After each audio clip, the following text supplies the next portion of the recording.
Buenas tardes a todos, ¿me escuchan? Buenas tardes, arquitecto. Buenas tardes.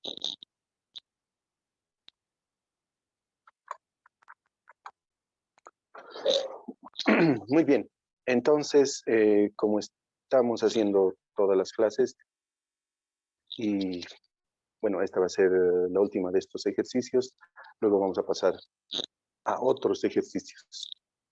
Entonces, en primera parte, vamos a hacer respiración diafragmática. Y en la segunda parte, el movimiento de cabeza. En la primera parte, en silencio, inhalamos y exhalamos, cada uno en 4 tiempos, manteniendo la concentración en lo que crece y decrece el estómago. Iniciamos en silencio, por favor.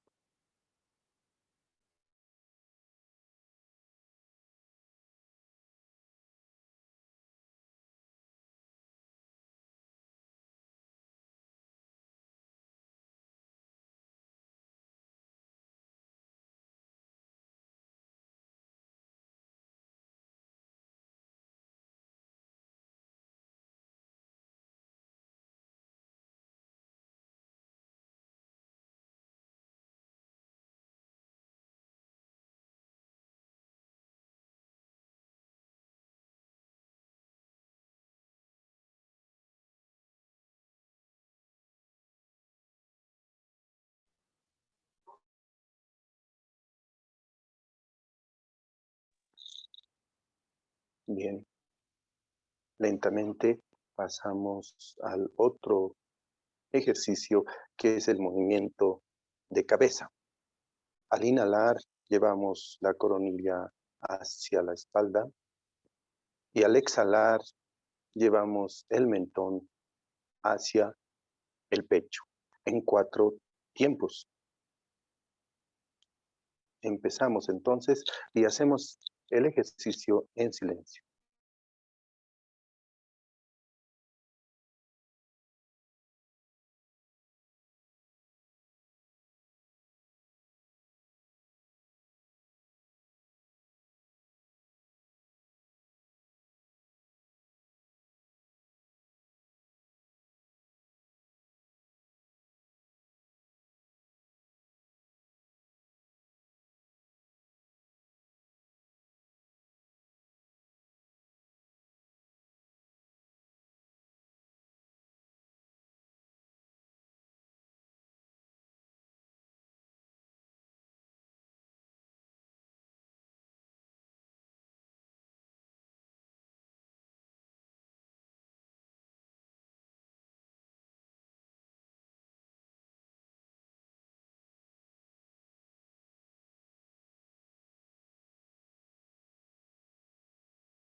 Bien, poco a poco vamos terminando el ejercicio y vamos a ir entrando a lo que significa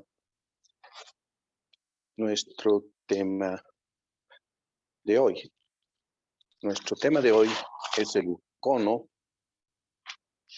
y el cono recto, el cono oblicuo, y luego tendremos también sus generatrices y, por supuesto, la esfera.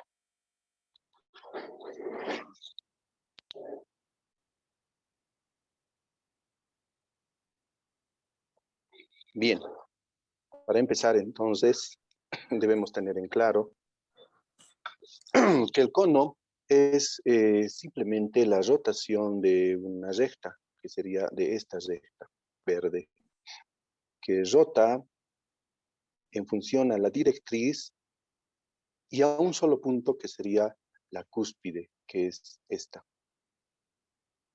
Entonces va recorriendo esa directriz, que es una curvilínea, un círculo, y de esa forma se va generando lo que sería un cono, ¿no es cierto? Pero también se la entiende de otra forma, que es la rotación de lo que sería un triángulo rectángulo. Entonces va girando y va formando también el cono. La hipotenusa, digamos, sería lo que sería la generatriz, ¿no? La generatriz. La cúspide que ya habíamos dicho, y el eje central se llama eje, o también altura. La curvilínea, el círculo, la base, se llama base. Bueno, y el radio, ustedes saben, que es entre el centro y la curvilínea.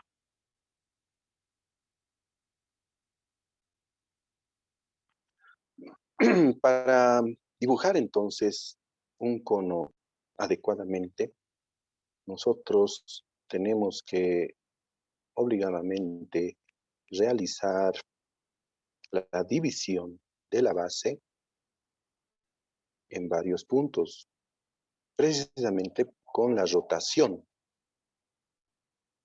¿no? Va generando los puntos que necesitemos. En este caso, solamente son 12, pero podríamos necesitar 24, 36, 48, etcétera.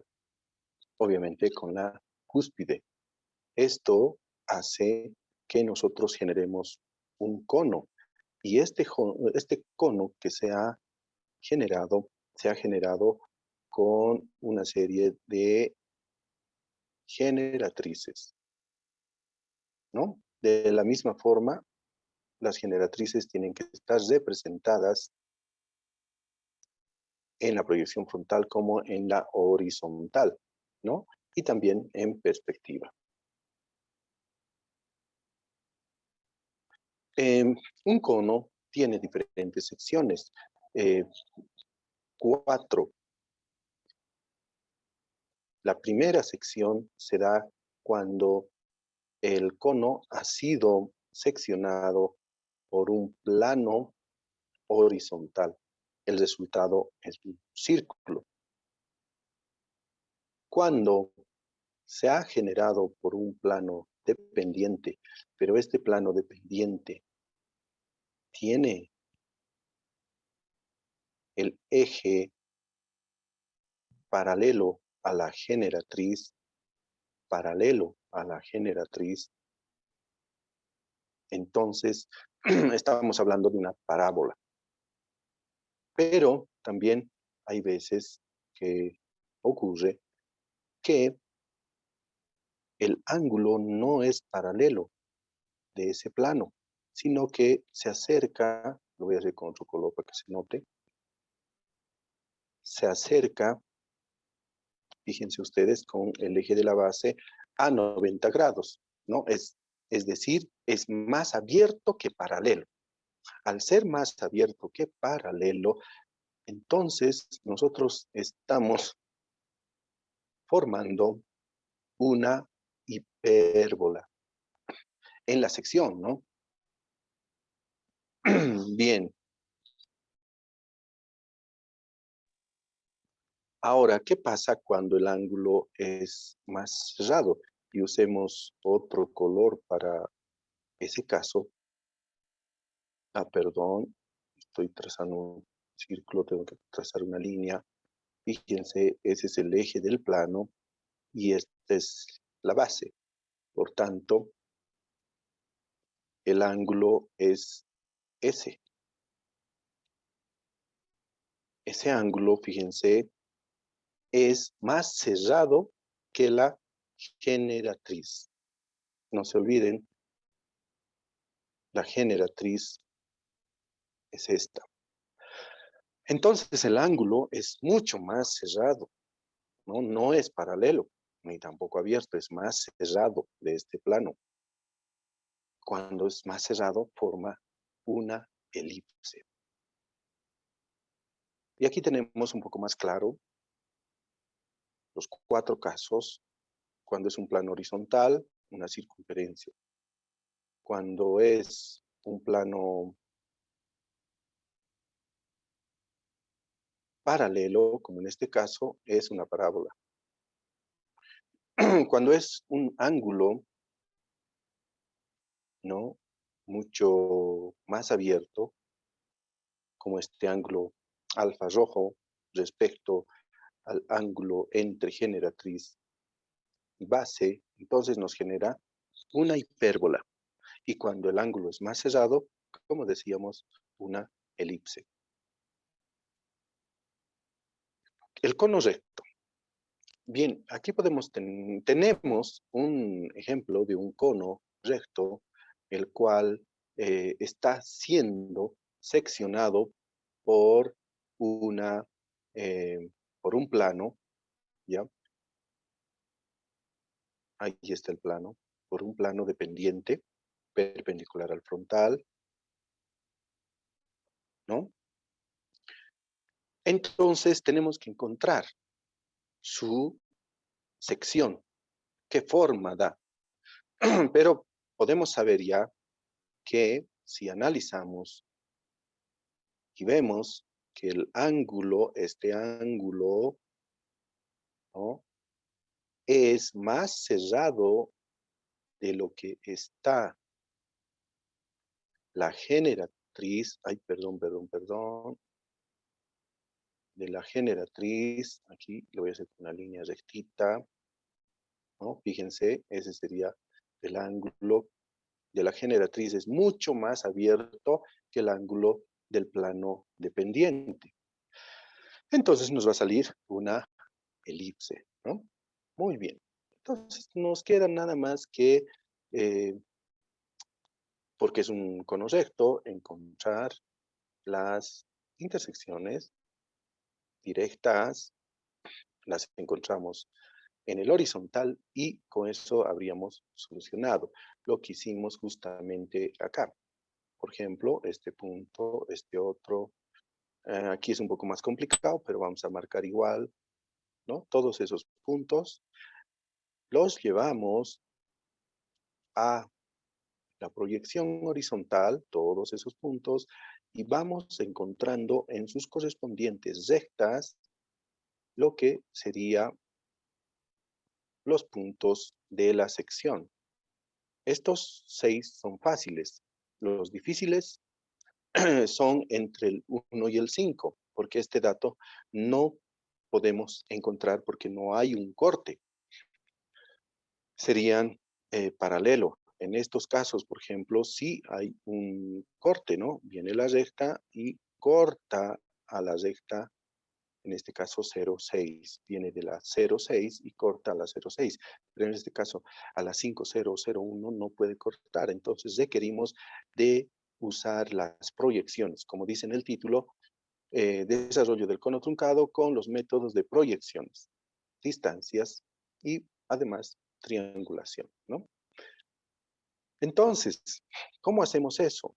Es fácil. Lo único que hacemos es llevar a la tercera proyección y en esa tercera proyección vamos a encontrar, incluso podemos encontrar la distancia de la generatriz hasta el plano horizontal, hasta el piso, que es 438, que eso nos va a servir en momentos posteriores. Bien, pero sigamos con lo que estamos haciendo. Encontramos esos puntos, luego bajamos a la línea de tierra, luego hacemos el giro de compás o 45 grados, como ustedes quieran, y luego de ahí continuamos en una línea recta y encontraremos el punto que estábamos buscando. Lo mismo sucede con el otro punto que con seguridad vamos a encontrar ahí el otro punto, ¿no? Bien, entonces eso es lo que se ha hecho y aquí tienen ustedes formado la elipse, ¿no? Tal como nos decía la teoría de las secciones, nos ha salido una elipse. Muy bien, ahora ¿qué tenemos que hacer? Encontrar la verdadera magnitud de esa elipse, ya que se encuentra en un plano dependiente, ¿no? Entonces no está en verdadera magnitud. Para que esté en verdadera magnitud, lo único que tenemos que hacer es simplemente hacer este abatimiento directo. ¿Por qué directo? Porque es un plano dependiente. Entonces es mucho más sencillo. Bajamos ahí al punto, por ejemplo, en este caso, este punto, ¿ya? Y tenemos que intersectar con lo que sería el punto que tenemos acá, que obviamente tendríamos que intersectar con esa y seguramente nos va a dar ahí. De esa manera vamos a encontrar todos los puntos. Y eso es lo que hemos hecho. Aquí tenemos el ejemplo para un poquito más de detalle del 5, por ejemplo. Hemos agarrado el 5, ¿ya? Y fíjense cómo estamos yendo con el 5, con el 5, con el 5, luego bajamos con el 5 y de acá partimos justamente también del 5. Partimos del 5 y nos intersectamos en ese punto que va a ser el 5. Así de sencillo. De esa forma encontramos los abatimientos de todos los puntos y aquí a la derecha podemos ver ya elaborado el elipse en verdadera magnitud con los pasos que les he indicado. Bien, entonces ahora nos toca hacer simplemente el desarrollo. Para hacer el desarrollo podemos utilizar simplemente el hecho de copiar.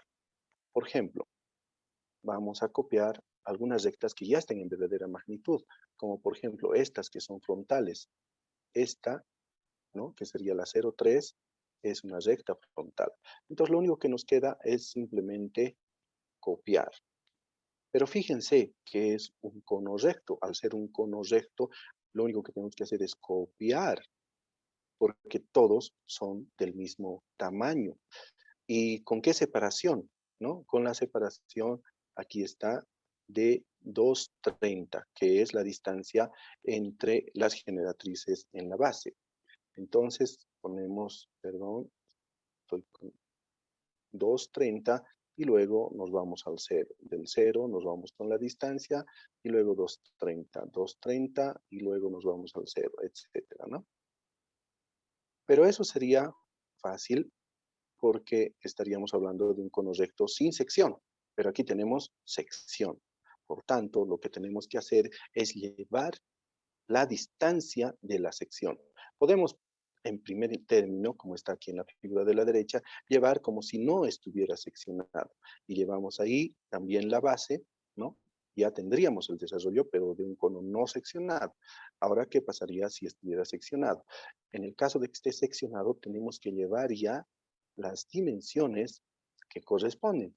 Por ejemplo, en esta recta ya no es 7,62, sino es 5,15. Entonces, en la recta 0,3, que sería 0,3, tengo que marcar 5,15. Y de esa manera voy llevando todos los que están en verdadera magnitud, que eso ustedes ya dominan y ya saben. Y cuando no esté en verdadera magnitud, lo que tengo que hacer es determinar la verdadera magnitud. Por ejemplo, de algo difícil de determinar la verdadera magnitud es de este punto con el 6 o el 8. Estoy hablando de esto y de esto. ¿Cómo determinamos? Si determinamos de uno, es fácil, porque lo mismo será en el otro lado. ¿Cómo determinamos? Con el método de distancias, por ejemplo, ¿no?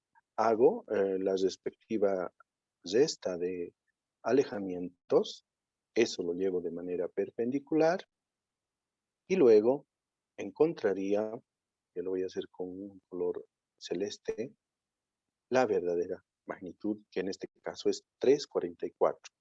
Entonces, de 8 a 0 es 3,44. ¿Qué tenemos aquí? 3,44, ¿no? Y de 0 a 6, 3,44. De esa manera, entonces, logramos encontrar las verdaderas magnitudes solo de la parte que queda, ¿no? Está seccionada el cono, entonces solo de la parte que queda. Muy bien, entonces ya tenemos nosotros totalmente resuelto el ejercicio, porque tenemos, por un lado, en verdadera magnitud, la tapa, la base en verdadera magnitud, que siempre estaba en verdadera magnitud, no había que hacer nada. Y la tercera tenemos toda la superficie cónica, ¿no?, desarrollada. Bueno, bien, con eso quedaría resuelto el ejercicio. Vayámonos al cono oblicuo. En caso del cono oblicuo, podemos usar también, como ya les dije en un principio, esa unidad 3 era re importante de verdaderas magnitudes, y eso nos permite encontrar por el método que queramos las respectivas verdaderas magnitudes, ¿no? Por ejemplo, este es un cono oblicuo. Podemos volverlo en un cono, por ejemplo, frontal, puede ser, pero si eso nos hace perder el tiempo, no conviene. Nos convendría directamente encontrar mediante el método de giros. ¿Y cómo se hace con el método de giros? Bueno, ustedes revisan la unidad 3 y ya saben.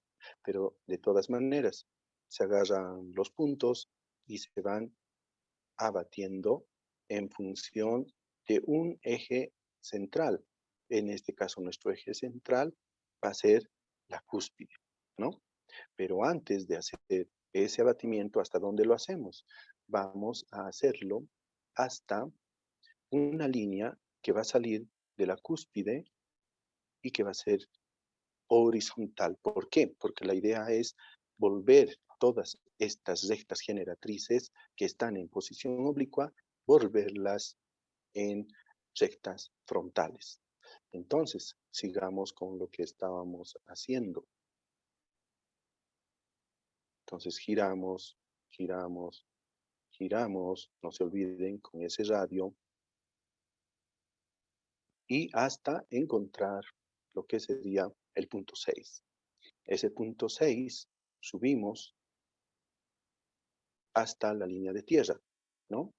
Y ese punto 6 de la línea de tierra unimos con la cúspide. Entonces, fíjense ustedes, el 0,6 se ha convertido de lo que era, y lo voy a dibujar aquí, de lo que era. Fíjense, aquí está el 0,6 en amarillo, 0,6, de una recta oblicua a una recta roja que sería frontal.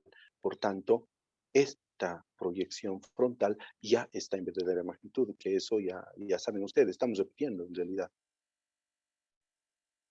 De esa forma, trabajamos todas las rectas, Las llevamos a esa línea, las subimos arriba, como está en el gráfico de la derecha, y tenemos todas las verdaderas magnitudes. Con esas verdaderas magnitudes, lo que tenemos que hacer es armar con un pequeño método de triangulación que es importante. Vamos copiando, por ejemplo, la primera dimensión que hemos sacado, que sería de 902. A partir de eso tenemos que sacar 230, la distancia, digamos, que puede ser del 8 al 7, por decir. Entonces, 230, pero ¿dónde? Aquí, aquí, aquí, aquí, aquí, no sabemos, ¿no? Puede ser en cualquier lugar. Entonces, para eso vamos a hacer nosotros un círculo, ¿no? Que nos saldrá en algún lugar el 230, pero tendrá que ser de 230. Y después agarraremos el 7 y haremos el primer triángulo.